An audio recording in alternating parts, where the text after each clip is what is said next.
So this is my first YouTube video using my new microphone. I know operating from this phone, people really can't hear me unless you probably got headphones or it's just dead silent. However, I'm gonna just give y'all a little, run around and briefing. I don't understand it yet, but you people don't catch on to a lot of stuff that's happening as far as still flying planes, jets, and helicopters, while it's extraterrestrial activity in the sky. And you see, like I said before, right? In whatever happens in the sky, it impacts us as human beings. Okay? I don't know what people think. I don't know what y'all thought process are. I don't know what your thought process is or anything like that. But let me explain this to you again. Right? I'm gonna try to make this as simple as possible. So if you look at what I've been talking about, right, for the last few years, especially pertaining to certain like sensitive subjects such as religion, you know, I want to explain something. I don't believe that a human being or a flesh person is our creator. I think out of the three in the first religion that we know or whatever, out of the three, well, all three, in all six, matter of fact, even the consorts, is spirituality. They introduce you to these people, such as King Shiva, right?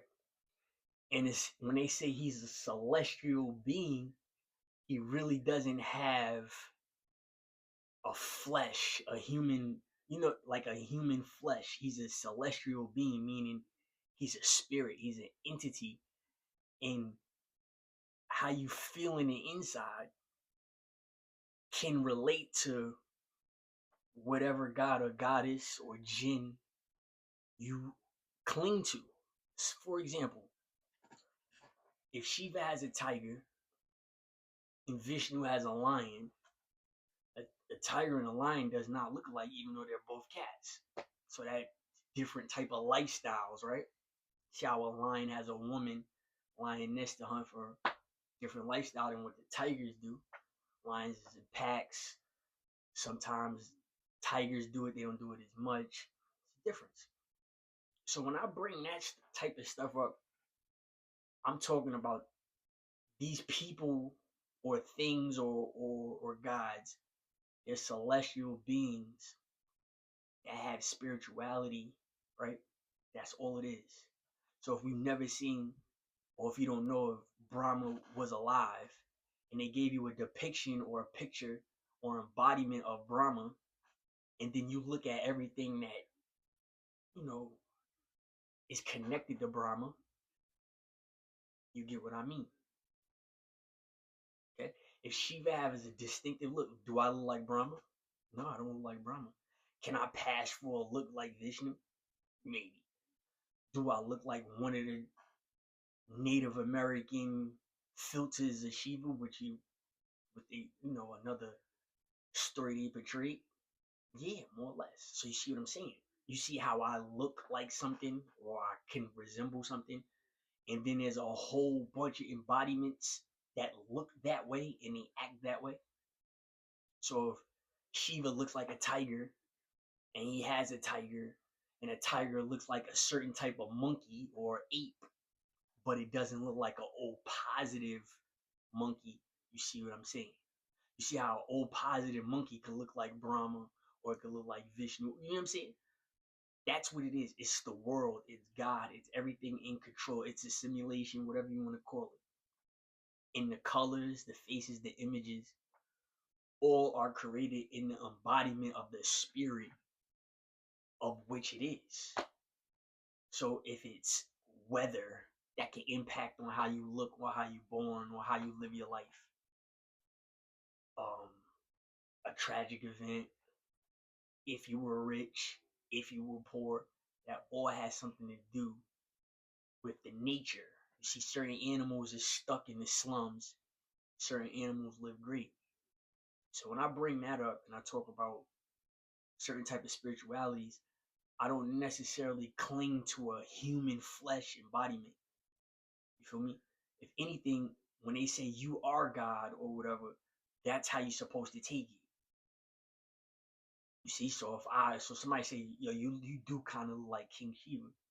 So if you look at King Shiva and his features and the type of characteristics that they describe in King Shiva, you see other things in nature that falls right in the category and right in the bracket as same with King Shiva. So that's what I mean. If you look at it, Vishnu and Brahma was kind of on the same team. They promoted something in that specific religion. Shiva was against it. When another religion came, they kept the same embodiment, spent it different, made it controversial. But at the end, the embodiment that you fit is not necessarily the same as your neighbor. It might not be the same as your pops. It might not be the same as your moms or your cousins, your brothers. That embodiment perfectly fits you. A Kruger and a tiger are cousins because they're in the feline family. Right? You got certain Krugers that look like, or pumas that look a certain way. That's the perfect cat to explain. You got the little brown puma who looks like an old positive monkey who looks like Deshae Frost or who could look like Floyd Mayweather. And then you got the other mountain lion or the other Kruger that looks like me, that looks like Shiva. You see what I'm saying? So that's what I mean. I'm not into worshiping a statue or anything like that. I feel like a celestial being is the spirituality. Now, whether if these men and women, gods and goddesses in general, are really real people and they probably still here in a dimension, then that scares me. You know what I'm saying? I would be quite honest with you, that could scare me. But if I see it, I will respect it. I respect it anyway. But I feel like it's portrayed as spirituality, and you don't see a a flesh embodiment via yourself. You see somebody's artistic creation. Now, the pictures could have last for years because it was such a amazing history. Okay, it was such an amazing history that they probably had people to paint these pictures of these people. King Shiva was the master of yoga. He would come down the planet Earth. He had came down the planet Earth. He danced. He was about 7 feet. He has an avatar when he's 9 feet. They said King Shiva was about 7'5". These are, if you look at 7'5", that's Yao Ming's height. It's very possible. You look at Victor Wembanyama from the Spurs. He's 7'5". So if you hear in the history that this person was 7'5", he came from the sky. They don't know where he came from.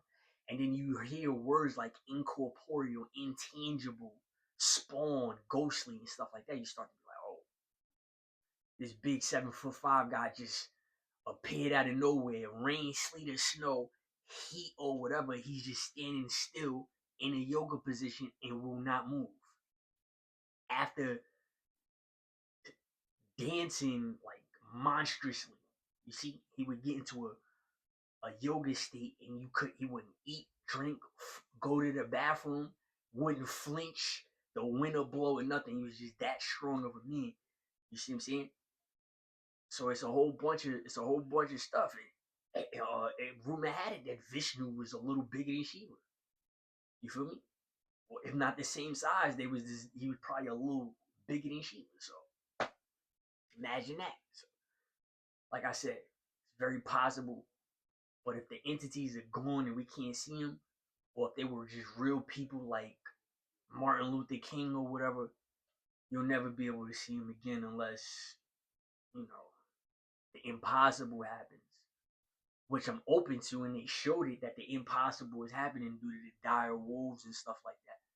But you don't have a collection, you don't have no bones or anything like that, then you start to rub me the wrong way. You're bringing extinct animals back to life.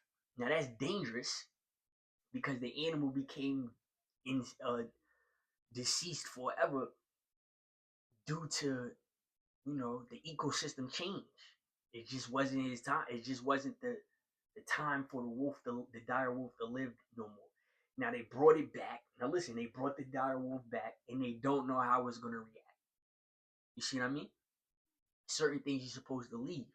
So if you say you got prophecies and prophets and all types of celestial beings that walk the earth, and they have supposedly passed away or died or skipped to another dimension, and you have no physical embodiment, right, or anything of flesh to recreate them, like you're recreating these animals that could perhaps hurt us and hurt everything else in the world, you start to be, you start to raise questions, and you start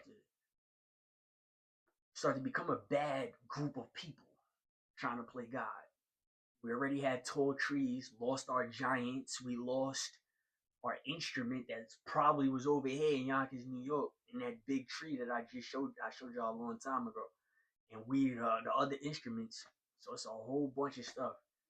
So if I rub anybody the wrong way, being that my religion is Islam, but if you know, Islam is a under sanction of the original religion, which is Hindu, because people disrespect the Hindu. Basically, whatever Satanism is right now, that's what Hindu was. Puja and everything, statue worship and praises and stuff like that. That wasn't really considered evil. But the people that did evil things to the statue made Islam do what they wanted to do. So that's part of the story. Like I said, if it's embodiment or spirituality, or if these people was real, we don't know. But when you learn something, you take from it, and we don't know where we came from. You just stick with it. You feel me? They distinctively showed you King Shiva has a tiger and Vishnu has a lion. And look at the ways of life and how it's divided. So, you know, that's what I wanted to tell you. You got other things like Bigfoot. They finally showed that it's just a big ass cross of a bear and it's like a bear gorilla. In the face of this bear gorilla he looks like a Mexican, and they call him a Sasquatch and a Bigfoot. I'm dead serious. They finally showed it, and he finally told the truth. And the Bigfoot actually has a special unique trick called transparency. You know how a lizard could camouflage? Yeah. Well, if you know anything about the chakras, there's a white chakra and there's a transparency in that that's different. So it's very possible. And when they finally showed the face, he does look like an aboriginal, an aboriginal Indian that was on the West Coast. We have a distinct look. You look at Star from the Star But Wow show.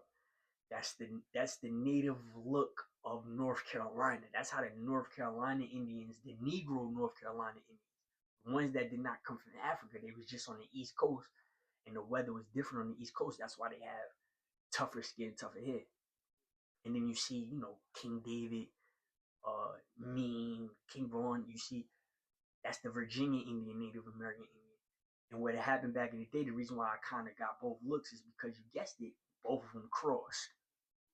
So I don't have to accept any religion, to be honest with you, because before it came over here, and whether my people were savages or just regular working people, and that whole savage story is fake, it doesn't matter because you brought that over here.